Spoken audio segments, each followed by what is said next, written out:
दोस्तों, स्वागत है आप सबका आपके अपने YouTube channel SI Pune cyber junction पर। दोस्तों, आशा करता हूं आप सभी अच्छे होंगे। आज का हमारा टॉपिक है Rajasthan board of secondary education class 10th chapter number 9, जिसमें आज हम जानेंगे ई कॉमर्स पेमेंट सिस्टम के बारे में, जिसमें हम विभिन्न इलेक्ट्रॉनिक पेमेंट के तरीके जैसे credit card, debit card, electronic fund transfer, mobile wallet एवं थर्ड पार्टी पेमेंट प्रोसेसर एवं पेमेंट गेटवे के बारे में। तो चलिए दोस्तों, कुर्सी की पेटी बांध लीजिए और अब हम चलते हैं ई कॉमर्स पेमेंट सिस्टम की तरफ। तो दोस्तों, ई कॉमर्स पेमेंट सिस्टम विभिन्न ई कॉमर्स वेबसाइट्स इलेक्ट्रॉनिक भुगतान अर्थात ई पेमेंट का उपयोग करती है। इलेक्ट्रॉनिक पेमेंट एक डिजिटल फॉर्म में कैश ट्रांसफर करने का प्रोसेस है, जिसमें फिजिकल करेंसी की जगह इलेक्ट्रॉनिक मींस का यूज होता है। दोस्तों, ई पेमेंट पेपर वर्क, लेन देन की लागत व श्रम लागत को कम करके बिजनेस प्रोसेस में क्रांतिकारी परिवर्तन लाया है। दोस्तों, ई पेमेंट सिक्योर एवं यूजर के लिए कन्वीनियंट होता है एवं मैनुअल प्रोसेसिंग से कम समय लेता है। इसमें बैंक अकाउंट से डायरेक्टली फंड ट्रांसफर करने का ऑप्शन कस्टमर को मिलता है। दोस्तों, ई पेमेंट संगठन को बाजार में व्यापार विस्तार करने में भी मदद मिलती है। दोस्तों, इसके बाद में हम देखेंगे इलेक्ट्रॉनिक पेमेंट के तरीके, जिसमें credit card, debit card, electronic fund transfer एवं मोबाइल वॉलेट आदि मुख्य हैं। तो दोस्तों, अब हम क्रेडिट कार्ड के बारे में डिस्कस करेंगे। दोस्तों, क्रेडिट कार्ड का उपयोग करके पेमेंट करना ई पेमेंट का सबसे आम तरीका है। क्रेडिट कार्ड एक छोटा प्लास्टिक कार्ड है। इसमें यूनिक 16 डिजिट नंबर होता है जो ओनर के अकाउंट को आइडेंटिफाई करता है।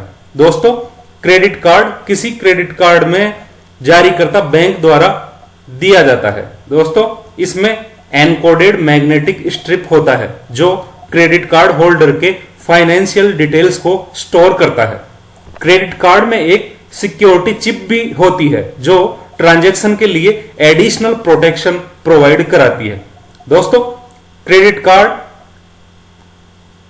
कार्ड होल्डर क्रेडिट कार्ड का यूज करके ऑनलाइन एवं ऑफलाइन ट्रांजैक्शन कर सकते हैं। दोस्तों, जब एक कस्टमर क्रेडिट कार्ड के माध्यम से एक उत्पाद खरीदता है तो क्रेडिट कार्ड जारीकर्ता बैंक कस्टमर की ओर से पेमेंट करता है। कस्टमर के पास एक निश्चित समय होता है जिस ड्यूरेशन में क्रेडिट कार्ड का भुगतान कस्टमर द्वारा किया जा सकता है। अगर कस्टमर इस ड्यूरेशन में भुगतान करने में असफल रहता है तो कस्टमर को इस पर इंटरेस्ट देना पड़ता है और वह इंटरेस्ट बहुत भारी भरकम इंटरेस्ट होता है। दोस्तों, इसके बाद में दूसरा है debit card. Debit card credit card की तरह एक छोटा प्लास्टिक कार्ड है जिसमें एक मैग्नेटिक स्ट्रिप होता है जिसमें बैंक अकाउंट की डिटेल्स स्टोर होती है। दोस्तों, मॉडर्न डेबिट कार्ड्स में EMV चिप भी होती है जो कि एक्स्ट्रा सिक्योरिटी प्रोवाइड कराती है। दोस्तों, प्रत्येक डेबिट कार्ड पर एक 16 डिजिट्स का नंबर होता है जो होल्डर के अकाउंट को आइडेंटिफाई करता है। बैंक में एक डेबिट कार्ड प्राप्त करने से पहले बैंक अकाउंट होना आवश्यक है। दोस्तों, डेबिट कार्ड व क्रेडिट कार्ड के बीच मुख्य अंतर यही है कि डेबिट कार्ड के माध्यम से पेमेंट करते समय ही अकाउंट से राशि डिडक्ट कर ली जाती है एवं डेबिट कार्ड होल्डर को अपने बैंक अकाउंट में सफिशिएंट बैलेंस होना जरूरी है, जबकि क्रेडिट कार्ड के साथ ऐसा कोई भी मजबूरी नहीं होती है। दोस्तों, डेबिट कार्ड कस्टमर को कैश या चेक रखने से मुक्त करता है। इसके बाद में तीसरा हम देखते हैं इलेक्ट्रॉनिक फंड ट्रांसफर यानी कि इलेक्ट्रॉनिक निधि अंतरण। दोस्तों, इलेक्ट्रॉनिक फंड ट्रांसफर एक बैंक अकाउंट से दूसरे बैंक अकाउंट में मनी ट्रांसफर करने के लिए बहुत ही लोकप्रिय है। दोस्तों, इसमें फिजिकल कैश या चेक की जरूरत नहीं होती है। दोस्तों, इलेक्ट्रॉनिक फंड ट्रांसफर में फंड ट्रांसफर डिजिटल प्लेटफॉर्म के थ्रू होता है तथा इसमें फाइनेंशियल इंफॉर्मेशन सिक्योर प्रोटोकॉल्स के जरिए ऑनलाइन ट्रांसमिट की जाती है। दोस्तों, इलेक्ट्रॉनिक फंड ट्रांसफर में कंज्यूमर द्वारा राशि स्थानांतरित करने की रिक्वेस्ट पर कंज्यूमर का बैंक अन्य अकाउंट जिसमें पेमेंट ट्रांसफर की रिक्वेस्ट की गई है, ऐसी रिक्वेस्ट ACH यानी कि ऑटोमेटेड क्लियरिंग हाउस को भेजता है। इसके बाद ऑटोमेटेड क्लियरिंग हाउस में कई सारे प्रोसेस को एक बैच में प्रोसेस किया जाता है, जहां हर ट्रांजैक्शन को एक यूनिक आइडेंटिफिकेशन नंबर दिया जाता है जो कि डुप्लीकेसी को अवॉइड करता है। दोस्तों, इस प्रोसेस में राशि रिसीवर के बैंक अकाउंट में ट्रांसफर करके कंज्यूमर को बैंक द्वारा पेमेंट ट्रांसफर की सूचना दे दी जाती है। इसके बाद में हम देखते हैं मोबाइल वॉलेट।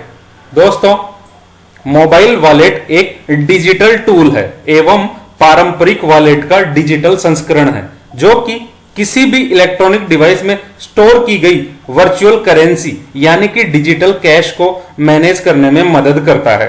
दोस्तों, यूजर मोबाइल वॉलेट में कैश ऐड करके इसे वेरियस ट्रांजैक्शंस के लिए यूज कर सकते हैं। दोस्तों, वॉलेट में कैश करने के हमारे पास बहुत से ऑप्शन हैं, जिसमें आप बैंक अकाउंट से, क्रेडिट कार्ड से या डेबिट कार्ड से वॉलेट में अपना कैश ट्रांसफर कर सकते हो। दोस्तों, वॉलेट यूजुअली सिक्योर होता है एवं ट्रांजैक्शंस को प्रोटेक्ट करने के लिए एन्क्रिप्शन का इस्तेमाल होता है। दोस्तों, मोबाइल वॉलेट के एग्जांपल्स में हम पेटीएम, गूगल प्ले, एप्पल पे, सैमसंग पे, फोन पे, SBI बड़ी आदि को ले सकते हैं। दोस्तों, इसके बाद में हम देखेंगे थर्ड पार्टी पेमेंट प्रोसेसर्स। दोस्तों, थर्ड पार्टी पेमेंट प्रोसेस एक सर्विस प्रोवाइडर है जो बिना किसी बैंक या फाइनेंशियल इंस्टीट्यूशंस के इन्वॉल्वमेंट के पेमेंट ट्रांसफर को प्रोसेस करती है। दोस्तों, ये कंपनीज ऑनलाइन ट्रांजैक्शन के लिए सिक्योर प्लेटफॉर्म प्रोवाइड करते हैं जो रिटेलर्स और मर्चेंट्स के लिए ट्रांजैक्शन को फैसिलिटेट करता है। दोस्तों, third party payment processor bank व मर्चेंट के बीच ब्रिज बनाने का कार्य करते हैं, जिससे हम ऑनलाइन शॉपिंग कर रहे होते हैं वो मर्चेंट के नाम से जाने जाते हैं। दोस्तों, ये प्रोसेस इसके लिए ट्रांजैक्शन फी चार्ज करते हैं एवं हमारे फाइनेंशियल डेटा को सिक्योर रखते हैं। दोस्तों, ये मर्चेंट से हमारी सेंसिटिव इंफॉर्मेशन को डायरेक्टली न बताकर रिस्क को कम करते हैं। दोस्तों, थर्ड पार्टी पेमेंट प्रोसेसर्स के एग्जांपल्स में हम PayPal, stripe, square, Paytm, PayU, CC Avenue आदि को रख सकते हैं। दोस्तों, थर्ड पार्टी पेमेंट प्रोसेसर के बाद में हम देखते हैं पेमेंट गेटवे। दोस्तों, पेमेंट गेटवे ई कॉमर्स की लेन देन प्रक्रिया में व्यापारी एवं कस्टमर के बीच पेमेंट को ऑथराइज करता है। दोस्तों, पेमेंट गेटवे कस्टमर्स की पेमेंट को एक्सेप्ट, प्रोसेस और ऑथराइज करता है। दोस्तों, यह बिजनेस को various channels like credit card, debit card, net banking, digital wallets आदि से पेमेंट एक्सेप्ट करने की परमिशन देता है। दोस्तों, इसमें पेमेंट प्रोसेस सिक्योर तरीके से परफॉर्म होता है। एवं इसके बाद में हम देखेंगे वर्किंग ऑफ पेमेंट गेटवे, यानी कि पेमेंट गेटवे कैसे काम करता है। दोस्तों, जब किसी कस्टमर द्वारा किसी ऑनलाइन स्टोर से ऑर्डर किया जाता है तो उसके बाद का हम प्रोसेस देखेंगे कि कैसे पेमेंट गेटवे हमारे ट्रांजैक्शन को परफॉर्म करता है। दोस्तों, सर्वप्रथम वेब ब्राउजर डेटा को एनक्रिप्ट करता है जो कस्टमर से मर्चेंट के वेब सर्वर के बीच भेजा जाता है। दोस्तों, इसमें मर्चेंट वह कंपनी या ऑर्गेनाइजेशन है जिससे हम किसी प्रोडक्ट या सर्विस की रिक्वेस्ट करते हैं। दोस्तों, मर्चेंट के सर्वर से पेमेंट गेटवे प्रोवाइडर के सर्वर पर एनक्रिप्टेड पेमेंट डिटेल के साथ एक रिक्वेस्ट भेजी जाती है।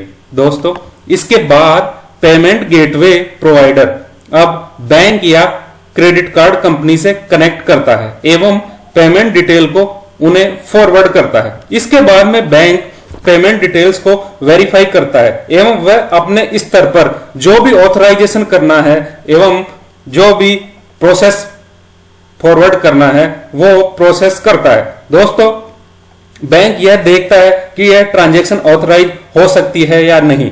जिस अकाउंट होल्डर ने पेमेंट की रिक्वेस्ट करी है उसके अकाउंट में सफिशिएंट बैलेंस है या नहीं है एवं सारी डिटेल्स वैलिड है या नहीं है। इसके बाद में ऑथराइज करने पर बैंक पुनः मर्चेंट के सर्वर पर ट्रांजैक्शन स्टेटस भेजता है। दोस्तों इसके बाद में ट्रांजैक्शन सक्सेसफुल होने पर मर्चेंट को पेमेंट मिलता है एवं कस्टमर को जो भी उसने कोई प्रोडक्ट या सर्विस रिक्वेस्ट करी थी वो उसे मर्चेंट द्वारा प्रोवाइड करा दी जाती है। तो दोस्तों ये था आज का हमारा चैप्टर जिसमें हमने डिस्कस किया ई कॉमर्स पेमेंट सिस्टम के बारे में, जिसमें हमने विभिन्न प्रकार के इलेक्ट्रॉनिक पेमेंट्स के तरीके जैसे कि credit card, debit card, electronic fund transfer एवं मोबाइल वॉलेट के बारे में चर्चा करी। उसके बाद में हमने थर्ड पार्टी पेमेंट प्रोसेसर के बारे में चर्चा करी और सबसे लास्ट में हमने पेमेंट गेटवे के बारे में चर्चा करी। तो दोस्तों ये था Rajasthan board of secondary education class 10th का चैप्टर नंबर 9 जो कि अब कंप्लीट होता है। अगर दोस्तों आपको ये वीडियो इंफॉर्मेटिव लगा हो एवं इसे कुछ इंफॉर्मेशन आपको प्राप्त हुई हो तो वीडियो को लाइक और शेयर करना ना भूलें, साथ ही चैनल को सब्सक्राइब करना भी ना भूलें। Thank to all.